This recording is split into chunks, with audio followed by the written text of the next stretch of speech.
And Kendall Vertes, yeah, she's never beaten those allegations. I ain't gonna lie, I never liked Kendall. I know I'm not the only one. Let's get this party started. Why don't we? 201, 479. I have to let you go. 230. Congratulations!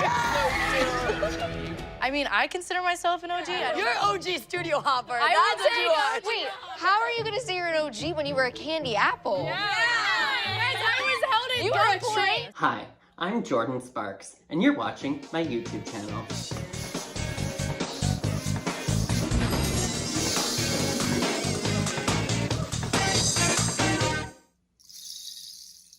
Already terrified to even be there, let alone like Yeah. have to do it on camera. We would be at the studio from like 12 to 5 on camera, and then at 5 o'clock her real studio would open where like other students actually come to take classes, and then we would take classes from like 5 to 10. And we couldn't go home. Like after a whole day of filming, if we went home, like she would berate you on national television. Was she actually as insane as she's portrayed on TV? A lot of us say that they actually made her look really nice on TV compared to what actually went down. That is Which like crazy. people don't believe because she still looked crazy, but Yeah. they really hid her worst moments. Oh, wow. Yeah. The show got so popular. She got so popular. She started making a lot of money. It went all to her head, and like she just thought she was untouchable. Kendall, that's true. Your relationship with Abby, it was never easy. She made you work for everything, even from the start. This is a legacy that you're joining. She is now one of Abby's kids. OG studio. Hi, Kendall. Moms, my name is Kendall. I'm 22 years old. I just moved back home with my parents. Post-grad life is pretty freaking interesting, especially when your roommates are two 60-year-old adults. Okay, so on Dance Moms, every girl got a label, right? Like, some of them stuck harder than others, obviously, but everybody pretty much had one. Like, Maddie was the prodigy, Chloe was the underdog, Nia was the survivor, Kendall was the Rosa Parks. I'm just kidding. But Kendall became, like, the unexpected mean girl, I guess you could say. I wouldn't have expected her to become the mean girl as soon as she started the show, but that's definitely the brand that she got on the show. Like, she was the eye roll queen. She was the one that producers loved to pit against other teammates. That JoJo Siwa bullying incident. There was lots of bullying incidents with her. And she's the one that would, like, leave the room screaming at somebody. Woman, to talk to my child like that. Lots of tantrums. Then she booked that Dance Track magazine cover. So, like, there was a lot of different reasons why Kendall got the Mean Girl label. But now it's been years since the camera stopped rolling on Dance Moms, and the question is, did that edit define her, or was there something real behind that reputation? Well, today we're going to be talking about my little Kendall K and whether she will ever outgrow the Mean Girl rep that she had on Dance Moms. And let's see what she's doing these days. And just a little foreshadowing, no, she hasn't really outgrown that Mean Girl rep, but let's talk about it. Want to get this dance over? Okay. I get this for free and that for free and that for free. Even if you pour water on her, she will not shut up. What's annoying, sweetheart? What's wrong, honey? Whole situation. Oh, then. Really appreciate it. Stop, honey. Don't. Stop. No, and it's important to you. Why are you ripping your hair? Right now. I know. What is going on? Where's Maddie? So the 6 girls that are here, we decided to come. We're doing a Dance Moms reunion. And the ones that aren't here are Oh my god, Paige, it's her birthday today!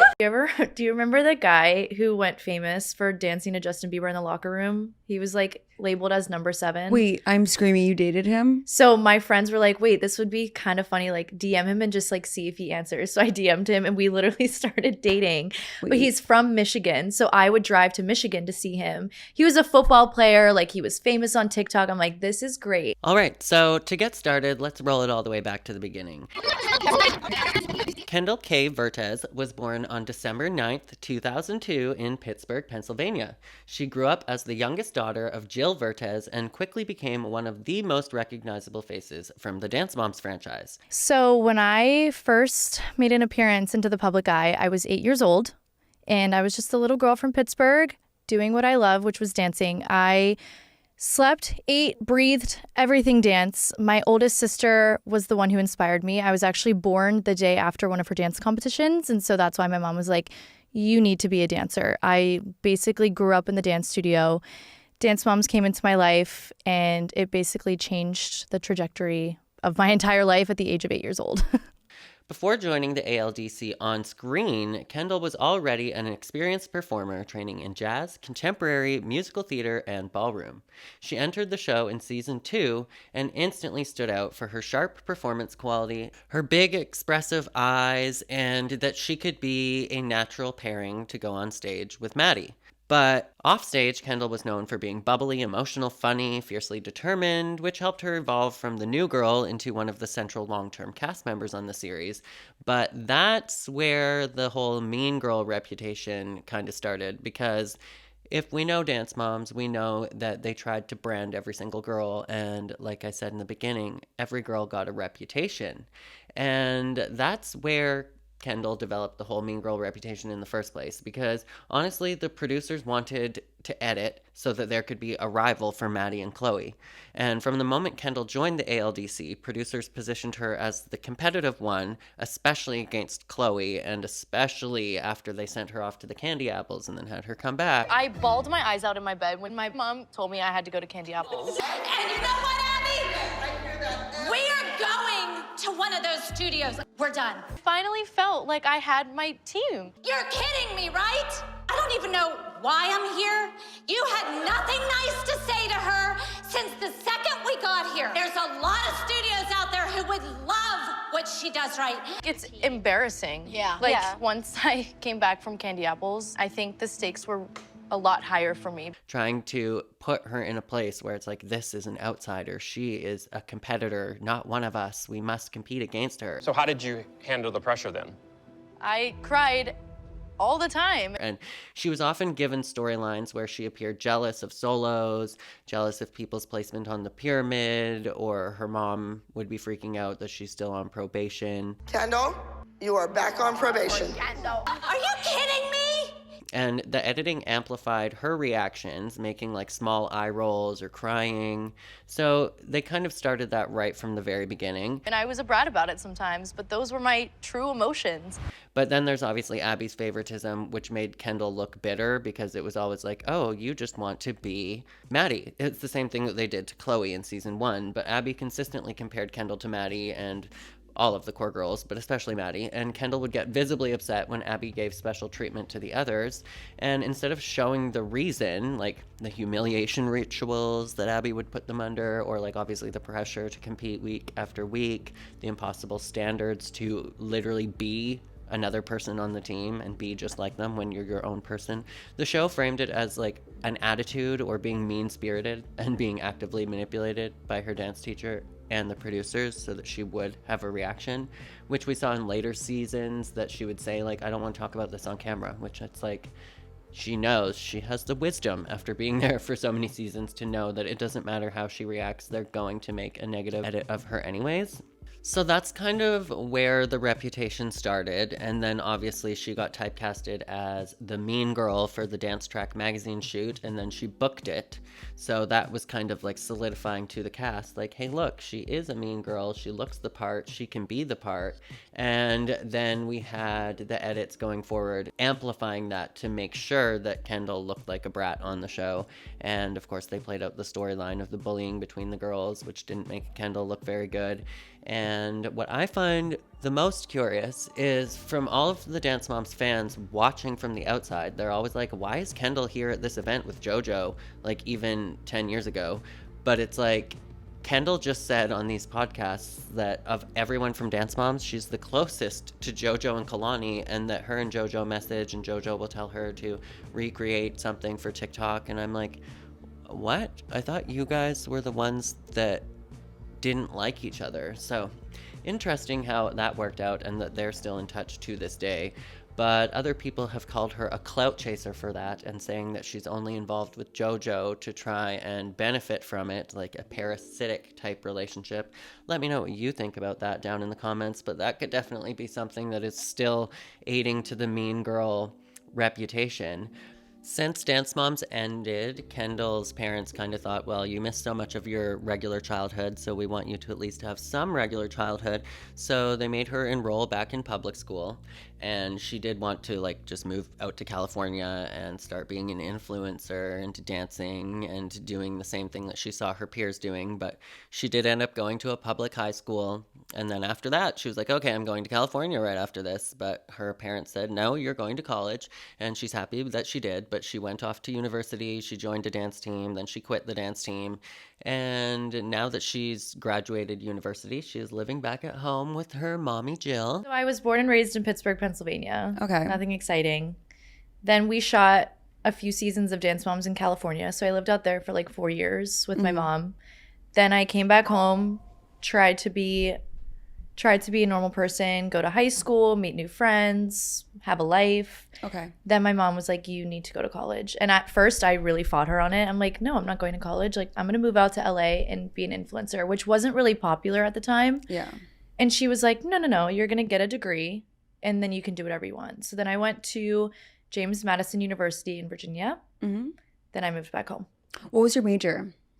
Political science and pre-law. So right now, Kendall has currently just started a new podcast. Hey guys, it's Kendall. Welcome back. This week's episode is called My Parents Are My Roommates. Kendall, you know you're not fishing in the sink again. All right, let's try this again. Welcome back. This week's episode is called My Parents Are My Roommates. And clearly, they are not pleased with my performance so far. Okay, your room. Your laundry. Teddy, tell your mother to clean up her laundry. And the new podcast is on the Unwell Network. That is the network that Alex Cooper from Call Her Daddy owns. I never in a million years thought that I would be sitting in this chair with this name across my chest. This is so surreal for me. I get to share my life stories with you guys and Unwell. And like, I'm unwell. I'm just unwell. We'll just leave it at that. I'm wearing my work uniform. This is my first day in the office and I'm a little nervous, but I never thought I would be sitting in this chair and having my boss be Alex Cooper. That's wild. Wait, I'm really sentimental. I'm going to cry. Stop it. Kendall, I am so excited. First of all, welcome to the Unwell Network. Not So Little is launching, and I couldn't be more excited for you. You're such a star. You're going to crush, and I cannot wait to binge your show every single week. Love you. Congrats. I love her so much. Wait, guys, I don't want to cry. That's like so crazy. I literally watched, I remember when Call Her Daddy came out, my roommates and I were big podcast people, especially when we want to get work done in the house. We put on a podcast. It's always Call Her Daddy because she has everybody that we love and know. And it's so crazy that this is my life right now. That's so cool. That's so awesome. So humongous network, but Kendall's been picked up on there to do a podcast. You are officially with Unwell, part of the Unwell fam. I mean, I never thought in a million years I'd even have fun stories to tell on a podcast, let alone working with the most famous podcast network. Mm-hmm. This is definitely a pinch me moment for sure. And I feel like since I just graduated college, I'm living Hannah Montana. I was just in the farmlands of Virginia and now I'm in California, shooting my first episode for my podcast. It's honestly so crazy, but here we are. And I went and checked out the YouTube channel where she's going to be hosting this podcast. And I was a little bit confused at first because I was like, how in the heck did she get millions of subscribers already when she's just announced this podcast? But then I realized that she just rebranded her old YouTube channel that she's had forever. But some interesting things that I've noted is, so she has 1.2 million subscribers, which she built from having lifetime fame from Dance Moms. But she deleted all of her videos except for 3 by the looks of it. She has these new podcasts, plus she has the Wear 'Em Out video on her channel, and it doesn't seem like she has anything else on there. This is Not So Little. You want to know what it's like living at home post-grad? Let's get this party started. Why don't we? Ask me all the time if I ever went to therapy, especially after Dance Moms. And no, I've actually never been to therapy. Oh, don't worry, girly. We can tell. This is my therapy station. My makeup vanity. I will sit here for hours. My room is my self-reflective area. I love to just be in my room alone sometimes. I don't know. I feel like a lot of people can relate to this. My mind is always racing. Where am I going to be in the next year? Who am I going to marry? What am I doing wrong? Why doesn't anybody date me? Okay, this one I have a hard time wrapping my brain around. You mean you look like this and you have like several million Instagram followers and you're having a hard time finding people to date you? Can't you just like check your DMs? Isn't there like a million different guys in there? Why am I still living at home with my parents? And then I have to remind myself that I'm literally 22 years old and probably 60% of the population is right there with me. That's a big number. Maybe like 25% of the population is at home living with their parents post-grad. Why is this kind of making me sad? You're in like a really weird stage of life. You see maybe some of your friends are getting engaged or they're moving in with their partners. Kalani looked absolutely stunning in her dress. She was truly a vision. It was just everything. Seeing her in the wedding dress and all of us in our beautiful gowns. I think if there's one thing we're good at, it's always getting the perfect photo. Plus putting 13 bridesmaids in Lake Como, Italy. We're gonna be taking photos for a minute. I loved spending every moment with Kalani and her best friends and just seeing her so happy, marrying her soulmate, feeling a little hungover, but that's okay. It's all worth it. We have so many memories. Here's me, on the other hand, moving back home to Pittsburgh, Pennsylvania with my parents. Here are all of my childhood photos. I didn't really have a childhood, so when I came back home after college, I did not want to change a single thing about my room because I love to reminisce on my childhood, what I had of it, and just all of the memories that I've made. Here's Maddie and I when we danced at Abby's studio. Here's us at Kalani's bachelorette party when I was on the cover of Dance Track magazine. This was the first newspaper that I was ever in.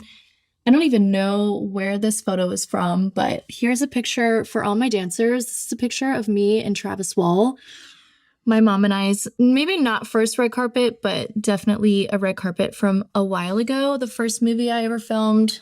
When I was in college, I came home as much as I could. I loved being with my parents, being in like this little bubble that we call Murraysville, Pennsylvania. I had the best college experience, but as someone who looks like an extrovert, I really am an introvert. I love to just be at home and kind of decompress by myself and watch Shrek and watch my favorite childhood movies. And so moving back home, I had this mindset of like, oh my God, I can't wait to be with my parents because I'm going to move to a big city in a few months and I just want to soak it all in. Now it's been a few months since I've graduated and hold on, guys. We need to have a little talk. Is it socially acceptable for 30-year-olds to be using Snapchat? Let's say anybody over the age of like 27 to be like fully communicating just on Snapchat. Absolutely not. That's fully embarrassing. I think that's insane and I think that's such an ick. But like with the other people who are my age, I'm like, okay, that's fine. Like, I would rather you send me an Instagram DM than a Snapchat of your face. I'm so sorry. I need to hear what you guys think about that because I think it's weird. And I really wish men would grow up. I wish they would grow up. I was only surrounded by 50-year-old men my entire childhood. The producers, the production crew, everybody who worked on Dance Moms, they were grown men. And so I matured very fast. And so when I see guys or even girls who are my age that act not their age, I'm like, wow, I can't say anything. I just have to, like, it's a canon event. And like, I just wish men would grow up. You're 30 years old and you still need to grow up. But what I found curious is it says estimated monthly earnings $0 to $0 under vidIQ, which like tells you how much people make on average when you click on their YouTube channel, which that tells me that her channel is not monetized, which I find very interesting, especially if she's going to be running a podcast for another network. So I don't know how that works, but that's what she's doing right now. But we're going to dive a little bit into that. We're going to dive into why she doesn't seem to be outliving this mean girl rep. We're going to talk about Nia's book and what was said about Kendall in that, and what she's been saying in her new podcasts and in interviews that are kind of making people side-eye. But let's talk about Nia's book for a hot second, because in Nia's book, she talks about Kendall as well. And she doesn't say anything too crazy, in my opinion, about Kendall, but she does talk about her, and she references sometimes, like in the early years, that she would get partnered with a duet with Kendall or for a trio, and that Kendall would roll her eyes because she didn't want to perform with Nia. So there was always that tension of like, oh, she thinks she's better than me, but there was nothing too crazy in the book. Basically, Nia just makes it clear that she still keeps in touch with some of her former castmates. Doesn't really name drop, but it's obvious that Chloe is one of them. But she explicitly distinguishes them from the other teammates. She mentions that she remains friends with many of the original cast members, like specifically the OG members, who were more supportive, she says, but at the same time, she signals that not everyone from the cast remained in her good graces, and she does not list Kendall among those that she currently feels close to, so let's just say that. Now, something that has come up most recently that is definitely not helping Kendall outlive her mean girl reputation is that she went on a podcast and she was asked to talk about like a heartbreak of hers. And then she shared this story that ended up going viral on TikTok because people were like, what the hell? This is not her story to tell, but it's also not her heartbreak. And this also just kind of makes her look like a bit of a scummy person. I think my first true heartbreak, do you remember the guy who went famous for dancing to Justin Bieber in the locker room? He was like labeled as number 7. Wait, I'm screaming you dated him? So my friends were like, wait, this would be kind of funny, like DM him and just like see if he answers. So I DM'd him and we literally started dating. Wait. But he's from Michigan, so I would drive to Michigan to see him. He was a football player, like he was famous on TikTok. I'm like, this is great. We started dating and then I'm like, wait, I don't know if I want a boyfriend right now. Like I kind of rushed into this. Senior prom comes up. It's over Mother's Day. He's like, hey, I don't think I can make it to your prom. I'm like, okay, that's fine. I'll just go with my gay best friend. The night before, I'm like getting my hair done. I'm getting my nails done. I'm getting my eyelashes done. Like I have a huge busy day. The week before prom, I'm like, oh, I just like don't know if I want to be in a relationship. But we haven't really talked about it. And I get home from all of my appointments. My mom's like, oh, you have a package upstairs. Like go upstairs and get it. And I'm just so annoyed because I'm going to break up with him and like I'm stressed. Yeah. Because it's prom the next day. She's like, go upstairs. Like, you have a package waiting for you. I go upstairs. He's in my bedroom. He literally drove to Pennsylvania to surprise me. Meanwhile, I texted him an hour ago being like, we need to talk. And he got the text while he was in the car. It was so awkward. And my awkward ass invited all my friends over that night because I'm like, I can't be alone with this man. Like, can my friends come over? Oh, no. Prom was the next day. He slept over, obviously, because it's like a 5-hour drive. He slept in like my sister's room. Oh, I wake up, he's gone. He's gone. Didn't even say goodbye. Like, that was it. Then I would get Venmo requests from him being like, can you pay me for like mental health for therapy? It was, and I felt so bad because he broke his heart. I really did break his heart. So clearly this clip was definitely not helping those mean girl allegations, because when asked about a time to express her own heartbreak, she chose to throw somebody else under the bus and laugh at their misfortune. I don't know. But then, of course, there was the time when JoJo shared her story about the ice cream. Do we need to revisit that one? We had gotten a few Dance Moms paychecks, and my mom finally was like, Jojo, like, I can give you some money tonight if you want to treat everybody. And I was like, oh my God, that'd be awesome. So she gave me $100 in a cash, $100 bills, my first $100 bills. Big. So I go into the room, and one of the girls was like, do you guys want ice cream? And I was like, yeah, like, let's do it. Like, I got money this time. Like, I want to get it for everybody. And she was like, well, if you want to get the ice cream, you have to come downstairs with me to get it. And I said, my mom told me I can't leave the room. I was 11. You should not leave the room by yourself. And I was like, but if like you want to go get it, because she was like, I'm going to go get it. I was like, take my money and get it for everybody. She said, no, if you don't come, you don't get ice cream. And I said, oh, okay, it's okay. So she went down by herself and got ice cream. And she came back up with 6 ice creams. And there was 7 of us in the room. And she said, you get one, you get one, you get one, you get one, you get one, and walked past me and sat down and ate her ice cream. And I'll never forget at the time, Kenzie actually was like, here, Jojo, like, share with me. And I remember just being like, damn, you know what I mean? Because like I tried. I don't know. I think that's the shit that shaped me as a kid. The stuff Abby said to me, that would go one in one ear out the other. Sure. But that shit, nah, that's stuff that sticks with you for life. You know? Sometimes, which this sounds a little mean, but sometimes the trash does take itself out. And Kendall Vertes, Yeah, she's never been those allegations. I ain't gonna lie, I never liked Kendall. I know I'm not the only one. She always rubbed me off the wrong way. Do you guys remember that one episode when Ashley was telling them that Bryn wanted to take pictures with the team, and Kendall looked at her and said, oh, you can't take pictures with us because you're not part of the team. And then Nia told Kendall, you can't say that because that's mean. And then Kendall was like, I'm joking. And then she told the moms, and then Jill was like, you know what? Yeah, she was joking. So at the end of the day, the new Kendall K, in my opinion, after digesting all of this new content, because she doesn't post much except for like a couple clips on TikTok here and there, but now seeing her in long form content, getting to pick her brain, seeing how she talks, how she thinks, I really don't think that she is outliving that mean girl reputation to the public. I personally think that there can be much, much, much worse out there than Kendall K. But at the same time, it's like she does seem a little bit out of touch. She seems to be a little bit unaffected in a way that a lot of people who have been traumatized are, where she seems to be a little emotionally detached, in my opinion, where things don't affect her. So she's not really she's not as empathetic as maybe some other people might be her age. But I don't think she's evil. I don't think she's horrible.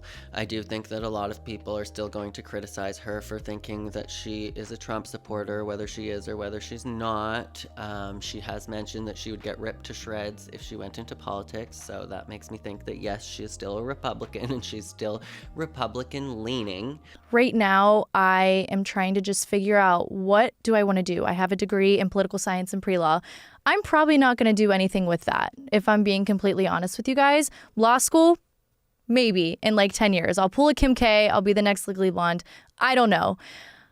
There's a lot of unanswered questions that I wake up and ask myself every single day. Sometimes I want to move to Arizona. Sometimes I want to stay home for a few more years in Pittsburgh, Pennsylvania. Maybe I'll try out for the Dallas Cowboy cheerleaders. I literally don't know. And if she is going to be a Republican, she did mention that she was thinking, maybe I'll audition for Dallas Cowboys cheerleaders. I have said that for years, that Kendall would be a great Dallas Cowboys cheerleader. And especially if she's a Republican, like, they're mostly Republicans, so she would fit in there perfectly. And she's got the dance experience. They would probably snatch her right up.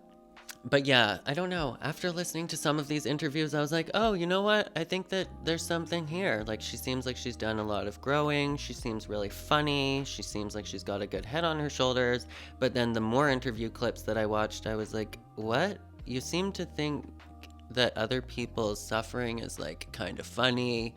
You a little bit too lighthearted about things like this, but I don't know, that will probably honestly do well on the Unwell Network.